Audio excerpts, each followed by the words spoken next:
Hello everyone, welcome back to your own channel Wealth Saga. 1 Feb 2023 को पेश किया जाएगा यूनियन बजट, जो कि स्टॉक मार्केट के लिए सबसे बड़ा इवेंट डे होता है, क्योंकि उस दिन आपके पास अपॉर्चुनिटी होती है एक बड़ा पैसा बनाने की। तो फिर चूंकि बड़ा पैसा बनाने की अपॉर्चुनिटी है, तो फिर आपको स्ट्रैटेजी और रिस्पॉन्सिबिलिटी के साथ उतरना पड़ेगा। सही स्ट्रैटेजी और रिस्पॉन्सिबिलिटी के साथ अगर आप नहीं उतरेंगे, तो जो आदमी सही स्ट्रैटेजी के साथ उतरा है उसको आप पैसे गंवा बैठेंगे। इस इंपॉर्टेंट वीडियो में हम लोग कई सारे वैल्यू पॉइंट्स के बारे में बात करेंगे, जिससे कि आप एक सही स्ट्रैटेजी को चुन सकेंगे। वीडियो को लाइक करना बिल्कुल ना भूलें, फ्रेंड्स के साथ भी शेयर करें, ताकि बजट वाले दिन वो भी आपको थैंक्स बोल सकें। लेट्स गो दोस्तों। आज से एग्जैक्टली एक हफ्ते पहले हमने अपने मेंबर्स को बताया था कि आपको जो भी पोजीशन लेनी है, स्पेशली ऑप्शन राइटिंग की, तो ये ध्यान रखना है कि जो प्रीमियम है वो अगले एक हफ्ते के अंदर बहुत तेजी से बढ़ेगा, क्योंकि बजट से पहले विक्स बढ़ना लाजमी है। और उस समय जो विक्स चल रहा था वो था ऑलमोस्ट 12 और 13 के आसपास, और अभी जो विक्स चल रहा है वो है 17.5, और बजट को आने में अभी भी 3 दिन बाकी हैं। तो जहां तक मुझे लगता है विक्स का जो उछाल है वो आगे भी कंटिन्यू रहेगा, और विक्स जल्दी ही आपको 22 से 25 के आसपास जाता हुआ दिखाई पड़ेगा। अगर विक्स 17 से 25 तक पहुंच सकता है, तो प्रीमियम में भी उतना % जंप की आपको उम्मीद रखनी चाहिए। लेकिन दोस्तों, अगर हम लोग हिस्टोरिकली बात करें कि विक्स कितना जंप करता है ड्यूरिंग बजट सेशन, तो अगर आप जनवरी 2022 को देखें तो वहां पर भी विक्स ट्रेड कर रहा था अप्रॉक्सीमेटली एट 13-14, और उसके बाद मार्च तक पहुंचते पहुंचते विक्स पहुंच गया था as high as 28, as high as 30। मतलब विक्स जो वॉलेटिलिटी थी ऑलमोस्ट डबल हो गई थी विद इन 1 मंथ। 2020 को छोड़ते हैं, 2020 को आउट करते हैं, बात करते हैं 2021 की। तो 2021 में जनवरी के समय पर जहां विक्स ऑलमोस्ट 17 के आसपास था, 17-16 के आसपास, उसने हाईज लगाया एज हाई एज 28। तो कहने का मतलब क्या? कहने का मतलब यह है कि विक्स आपको 20 से ऊपर जाता हुआ दिखाई पड़ेगा 20 से 25 के बीच में बजट सेशन वाले दिन। जिन लोगों ने अभी तक कोई भी ऑप्शन राइटिंग की पोजीशन नहीं ली है, क्योंकि मैंने आपको टेलीग्राम चैनल पे भी पोस्ट किया था कि विक्स बढ़ेगा, थोड़ा सा रुक जाएं। बजट सेशन से 1 या 2 दिन पहले हम लोग अपने ऑप्शन राइटिंग ट्रेड्स को डिप्लॉय करेंगे। जो लोग अभी तक रुके हुए हैं, बहुत ज़बरदस्त पैसा बनने वाला है मेरी इस छोटी सी एडवाइस से ही।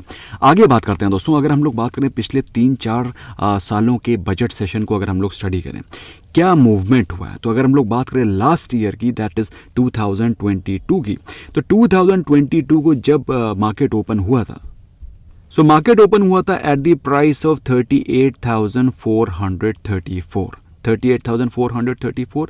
तो ये जो लेवल था जहां पर मार्केट ओपन हुआ था, वहां से मार्केट में आपको ज़्यादा वॉलेटिलिटी नहीं दिखाई पड़ी दोपहर के 12 बजे तक, और दोपहर के बाद जब 12 बजे के बाद एग्जैक्ट एक शार्प सेल ऑफ आपको दिखाई पड़ा था। और ये चीज़ हम लोगों ने ट्रेड भी करी थी। जो लोग मेरे मेंबर्स हैं दे नो दैट, जो लोग मेरे साथ उस समय मेंबर थे दे नो दैट, क्योंकि मैंने ट्रेड शेयर भी किया था, और इनफैक्ट टेलीग्राम चैनल पर भी शेयर किया था। हम लोगों ने पुट बाय किया था और एक सॉलिड पैसा बना था, लेकिन उसके बाद एक सॉलिड रिकवरी भी दिखाई पड़ी, और जो क्लोजिंग हुई थी ऑलमोस्ट उसी प्राइस पे हुई थी जिस लेवल के आसपास ओपनिंग हुई थी। तो कहने का मतलब क्या है, मार्केट में एक सॉलिड वॉलेटिलिटी रही, अच्छा खासा प्रीमियम भी जंप किया, लेकिन चूंकि मार्केट में ज़्यादा रेंज दिखाई नहीं पड़ी, तो जिन लोगों ने शॉर्ट स्ट्रैडल बना रखा था, शॉर्ट स्ट्रैडल मतलब जो एट द मनी की ही कॉल और पुट सेल कर रखी थी, उनको ज़बरदस्त मुनाफा हुआ। तो क्या आपकी बार भी ऐसे होगा? लेकिन उससे पहले दोस्तों आपको कुछ और भी दिखाता हूं मैं कि उसके पहले का ट्रेंड क्या था और उसके 2-4 दिन बाद का ट्रेंड क्या रहा। 2022 में अगर आप देखें तो लास्ट के तकरीबन 4-5 दिनों पहले से मार्केट में अपसाइड बना हुआ था। तो मार्केट ऑलरेडी अच्छा खासा अच्छे बजट के उम्मीद के चलते ऑलरेडी रनअप कर चुकी थी। तो उस दिन क्या हुआ, उस दिन मार्केट ने कोई भी रनअप नहीं दिखाया और कंसोलिडेशन दिखाया, और अगले दिन थोड़ा सा मार्केट ने पॉजिटिविटी दिखाई। तो कहने का मतलब क्या है कि अगर इससे एक इन्फ्रेंस ये निकाल सकते हैं कि मार्केट में अगर ऑलरेडी अच्छा रनअप हो रखा है, तो आपको बजट सेशन वाले दिन ज्यादा तेजी की उम्मीद नहीं करनी है।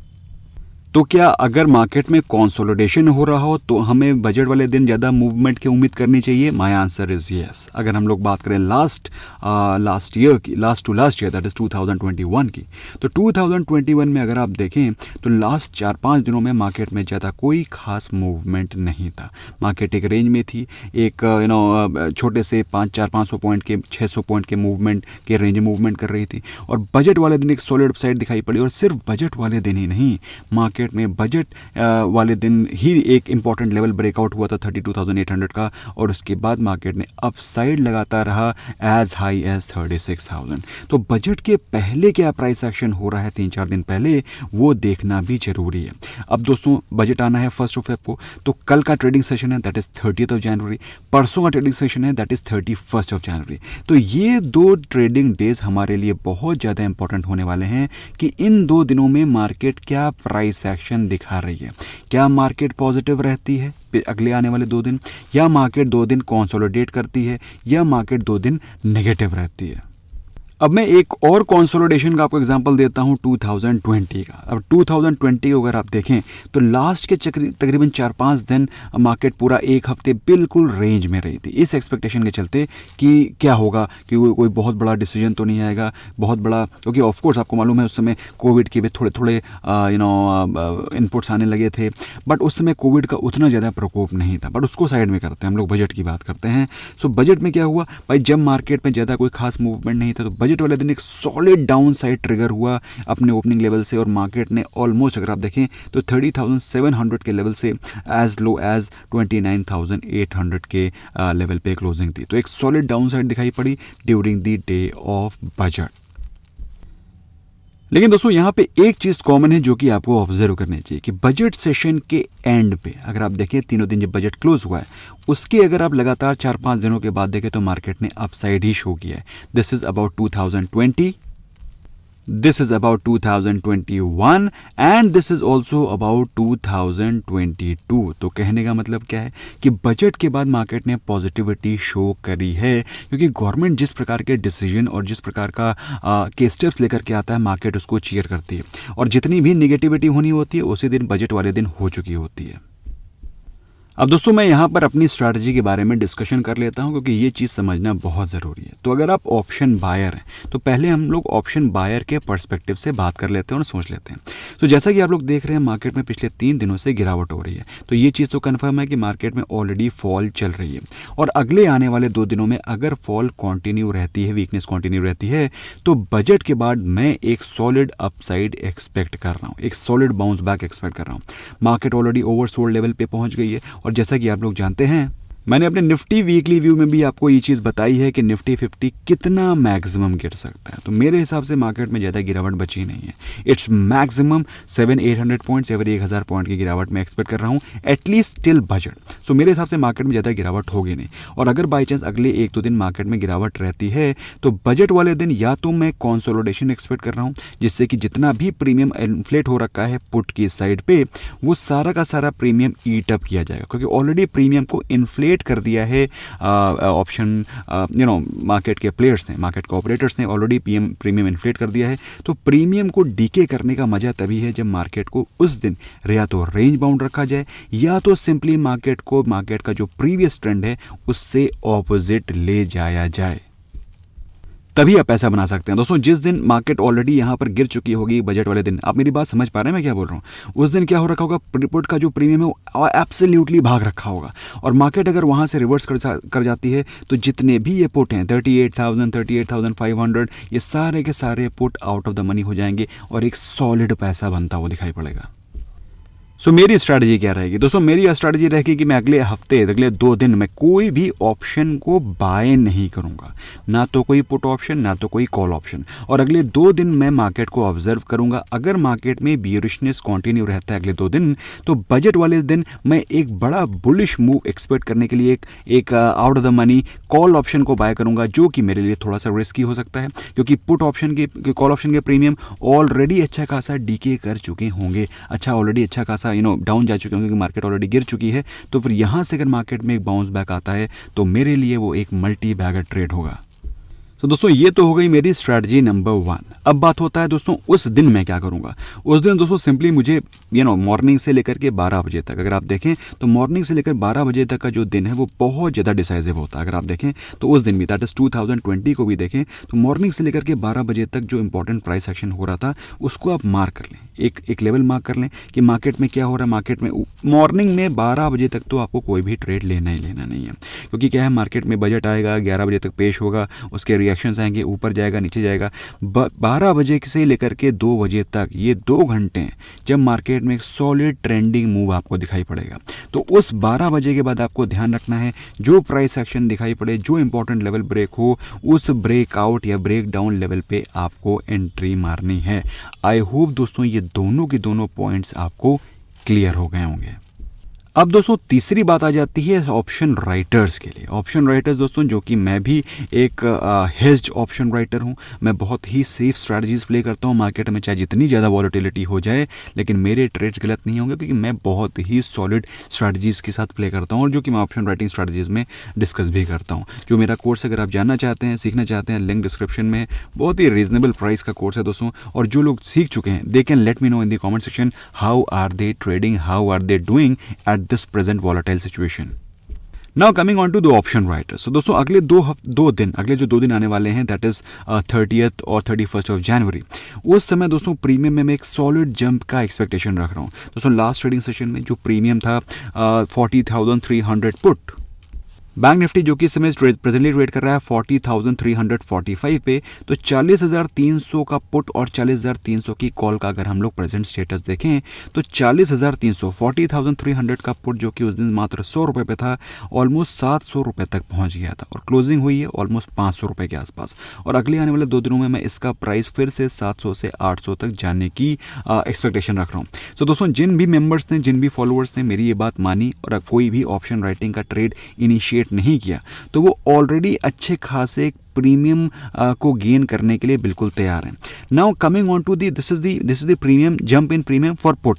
अगर हम लोग कॉल के बारे में बात करें तो कॉल दैट इज 40,300 का जो कॉल ऑप्शन है वो भी इस समय 1150 पे ट्रेड कर रहा है। तो अगर आप शॉर्ट स्ट्रैडल बनाते हैं, मतलब 40,300 का सीई सेल करते हैं और 40,300 का पुट अगर आप सेल करते हैं आज की तारीख पे, जो कि मैं कह रहा हूँ थोड़ा सा वेट कर लीजिए 2 दिन, तो यहाँ पर अगर आप देखें तो ये हो गया 1170, that is almost 1150, that is 1150 plus अगर आप 40,300 का पुट भी देख लें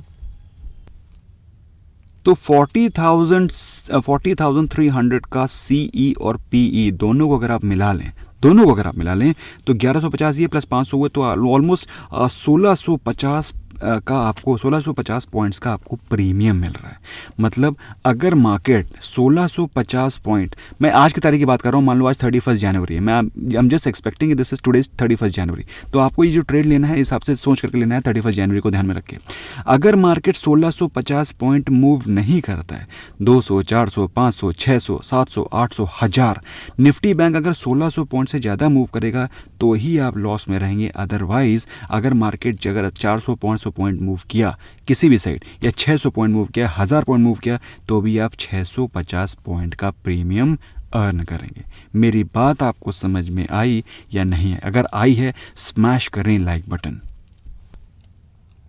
और दोस्तों अगर आप बहुत बड़े मतलब मेरी तरह थोड़ा सा रिस्क टेकिंग कैपेबिलिटी रखते हैं और मार्केट में अगर ध्यान रख सकते हैं, तो दोस्तों एक बात बिल्कुल फैक्ट है, बिल्कुल फैक्ट है कि ये अगर मार्केट सिंपल या तो ऊपर जाएगी या तो नीचे जाएगी, तो 40,300 का जो प्रीमियम चल रहा है कॉल या पुट का, एक प्रीमियम डेफिनेटली 100% जीरो होने वाला है। आप मेरी बात समझ पा रहे हैं? तो कोई ना कोई प्रीमियम डेफिनेटली जीरो होने वाला है, ये बात तो आपको फैक्ट पता है। तो अगर आप बहुत शार्प प्लेयर है और मार्केट में टाइम दे सकते हैं तो ही आप कोई नेकेड पुट सेल करें। अदरवाइज मेरे हिसाब से आप शॉर्ट स्ट्रैडल की जगह पे एक ऊपर और नीचे के लेवल पे एक छोटा सा प्रोटेक्शन ले लें, ताकि मार्केट अगर बाई चांस 3000 पॉइंट भी चली जाती है ऊपर तो आपको हेडेक नहीं होगी। तो दोस्तों मैंने अपने सारे पॉसिबिलिटीज, सारे प्रोबेबिलिटीज आपको बता दिए। आपको क्या करना है दोस्तों, वो आपको सीखना है। बाकी ऑप्शन राइटिंग की इससे भी सॉलिड हेड स्ट्रैटेजी दोस्तों, of course I can not tell you everything for free, क्योंकि मैंने इतनी सारी चीज़ें आपको ऑलरेडी फ्री बताई हैं, तो थोड़ा तो गुरु दक्षिणा देना बनता है। और जब when you pay for something then you learn it very well. Otherwise दोस्तों आप इतने सारे कोर्सेज, इतने सारे वीडियोस आपने देखे हैं, कोई भी वीडियो देखने के बाद आप उसको अप्लाई नहीं करते, लेकिन जब आप when you learn it seriously then of course you apply it and then you make money from it. दोस्तों वीडियो पसंद आया है, do smash the like button, friends के साथ शेयर करना बिल्कुल ना भूलें। अगर आपको कौन सी स्ट्रेटजी या फिर कौन सा एक्शन आप लेने वाले हैं, do share your views in the comment section. Thank you so much, bye bye for now.